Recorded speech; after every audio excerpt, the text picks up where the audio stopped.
বাংলাদেশের বিগত অন্তর্বর্তী সরকার প্রধান উপদেষ্টা মোহাম্মদ ইউনূস এবার কোমর বেঁধে নেমেছেন দেশের রাষ্ট্রপতি হওয়ার চেষ্টায়।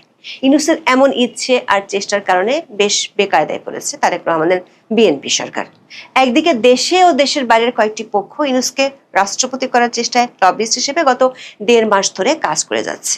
এই গ্রুপে বাংলাদেশে কাজ করা বিদেশি মিশনের সাবেক দূত ও সাংবাদিক সহ অনেকেই আছেন।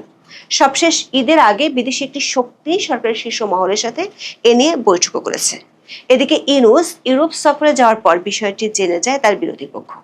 দেশের ভেতরে থাকা বিরোধী পক্ষগুলো বিষয়টি জানার পর পাল্টা চাপ দেয় সরকারকে। আবার সরকারের মধ্যেও এ নিয়ে দুটি গ্রুপ থাকায় পরিস্থিতি বেশ জটিল রূপ নিয়েছে। বঙ্গভবনের একাধিক সূত্র বলছে বিষয়টি সরকারের শীর্ষ মহল থেকে বঙ্গভবন পর্যন্ত বেশ ওপেন সিক্রেট হয়ে গেছে। এমনকি এ নিয়ে জাতীয় দৈনিকে খবরও প্রকাশিত হতে যাচ্ছিল রাষ্ট্রপতির মন্তব্য সহ, কিন্তু একেবারে শেষ পর্যায়ে গিয়ে খবরটির প্রকাশনা স্থগিত হয়ে যায়। সরকারের একাধিক সূত্র বলছে সাম্প্রতিক সময়ে হামে গণহারে শিশু মৃত্যুর ঘটনার জন্য নিজের ইমেজ ক্ষুণ্ণ হওয়ার পর ইউনূস ও তার বাহিনী রাষ্ট্রপতি হওয়ার মিশনে নেমেছেন, আর তাতে চাপ বাড়ছে তারেক রহমানের সরকারের উপর। বিষয়টি নিয়ে জল অনেক দূর গড়ানোর পর পরিস্থিতি সামাল দিতে ইউনূসের প্রচার বাহিনী নেমেছে। জাতিসংঘের মহাসচিব পদে আনুষ্ঠানিকভাবে ইউনূসের নাম আলোচিত হচ্ছে এমন খবরের প্রচারণায়। প্রশ্ন হলো, ইউনূস যদি রাষ্ট্রপতি হওয়ার এই মিশনে সফল হন তাহলে বর্তমান রাষ্ট্রপতি মোহাম্মদ শাহাবুদ্দিন কি করবেন? বিস্তারিত জানতে চলুন যাওয়া যাক বিশ্লেষণে।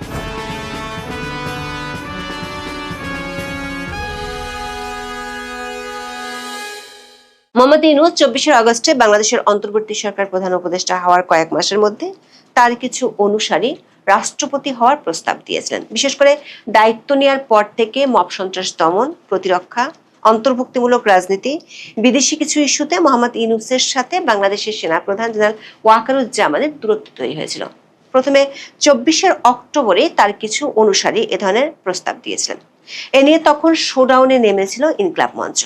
এরপর 24 ডিসেম্বরে রাষ্ট্রপতি মোহাম্মদ শাহাবুদ্দিনকে হটানোর পরিকল্পনাও করেছিলেন ইউনূস ও তার অনুসারীরা, কিন্তু তখন বিএনপি ও প্রতিরক্ষা বাহিনীর বিরোধিতার কারণে সে আশা ধূলিসাৎ হয়ে গেছিল।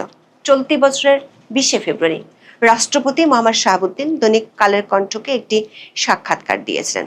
সেই সাক্ষাৎকারে সবিস্তারে বলেছিলেন কিভাবে তাকে হটানোর নীল নকশা বাস্তবায়ন করতে চেয়েছিলেন ইউনূস ও তার কিচেন ক্যাবিনেট। রাষ্ট্রপতি ওই সাক্ষাৎকারে বলেছিলেন সে সময় এমন একটি পরিস্থিতি তৈরি হয়েছিল যেখানে যে কোনো মুহূর্তে সংখ্যাগরিষ্ঠতা তৈরি হলেই তাকে অপসারণ করা হতে পারত, অথবা অন্তত মানসিকভাবে ভেঙে দিয়ে পদত্যাগে বাধ্য করার চেষ্টা হতো। তবে শেষ পর্যন্ত বিএনপি ও তাদের জোটের অবস্থানের কারণে সেই উদ্যোগ ব্যর্থ হয়। রাষ্ট্রপতির ভাষায় সেটি ছিল তাকে অপসারণের সবচেয়ে বড় মুখ।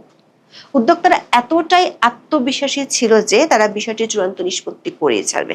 সেখানে রাজনৈতিক দলগুলোর সঙ্গে বসা, নিয়মিত বৈঠক করা, সময় দিয়ে আলোচনা চালানো সবকিছুই করা হয়েছিল পরিকল্পিতভাবে। এমনকি একটি জাতীয় দৈনিককে দিয়ে তখন শিরোনাম করানো হয়েছিল রাষ্ট্রপতির যাওয়ার সব ক্ষেত্র প্রস্তুত, আর সেই শিরোনাম লিখে পাঠিয়েছিলেন ইউনূসের কিচেন ক্যাবিনেটের এক সদস্য। তারপরও কয়েকবার ইউনূসের বাহিনী একই চেষ্টা করেছিল। দ্বিতীয় উদ্যোগটি ছিল ইউনূসকে রাষ্ট্রপতি বানানোর।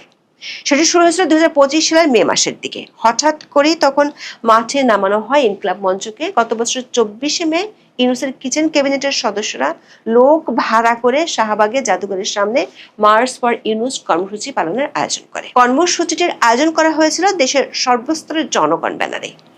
আয়োজকদের দাবি ছিল ইউনূসকে রাষ্ট্রপতি করার পাশাপাশি জাতীয় সরকার গঠন করতে হবে। পরদিন ইউনূসের কিচেন ক্যাবিনেট জাতীয় ঐক্য ও সংহতি পরিষদ নামে আরেকটি ব্যানারে লোক নামায় প্রেস ক্লাবে।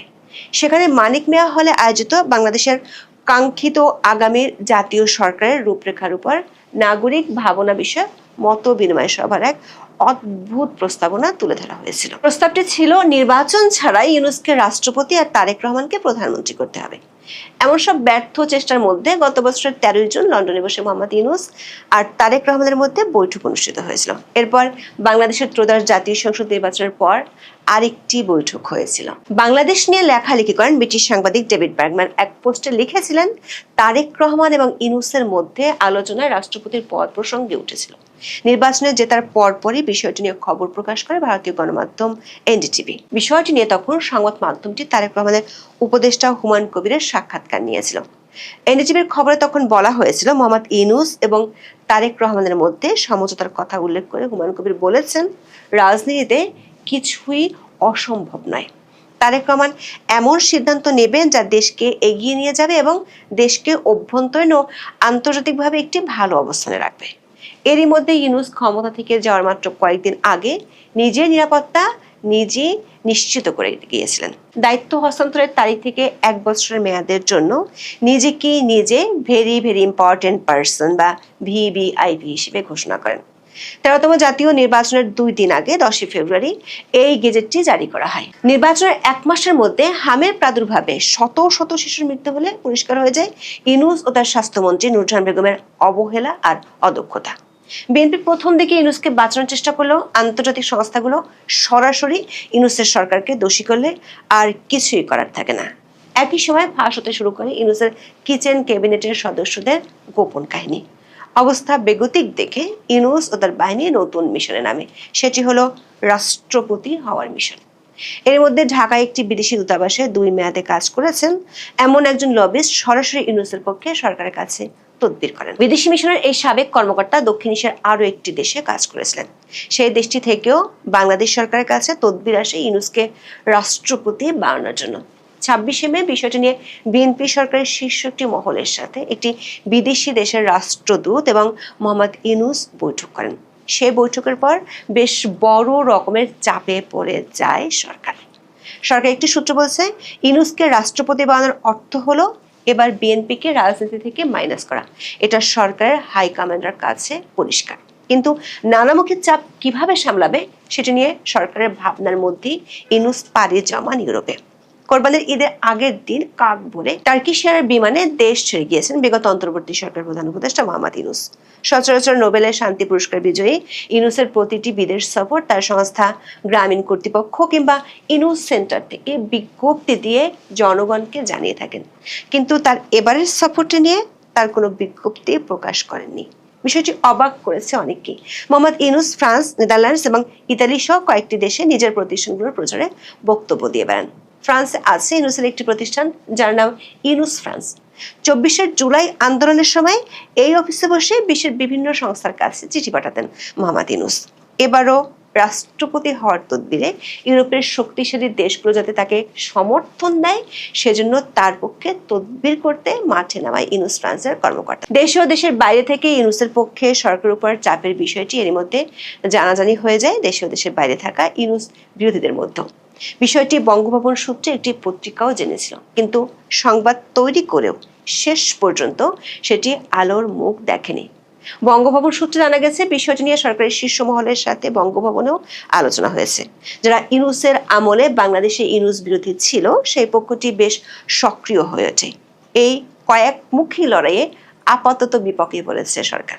সরকারের শীর্ষ মহল ইউনূসকে রাষ্ট্রপতি বানিয়ে বিএনপির জন্য খাল কেটে কুমির আনতে চায় না, কিন্তু চাপ সামাল দেওয়ার মতো পুরো নিয়ন্ত্রণও সরকারের হাতে নেই। সূত্রগুলো বলছে, ইউনূসের বিরোধী পক্ষের চাপে আপাতত সরকার বিষয়টি নিয়ে পর্দার আড়ালে মধ্যস্থতা করার সিদ্ধান্ত নিয়েছে।